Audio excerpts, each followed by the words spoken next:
Hey guys, welcome back to the channel. So today we are making lots of moves. As you can see in the background here, we are moving a lot of the lumber that we have here in the front of the yard. We're moving it out of the way because tomorrow we are getting our roof trusses delivered. So that's exciting. Those are a long lead time item, so we ordered those as soon as we could and have those coming tomorrow, which is great news, so that they won't hold us up.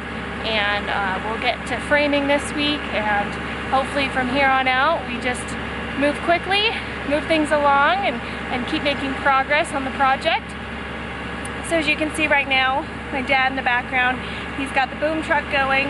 He is taking all of the lumber. We've got a bunch of studs, we've got the joists for the upper floor, some LVL beams. Yeah, can you say hello?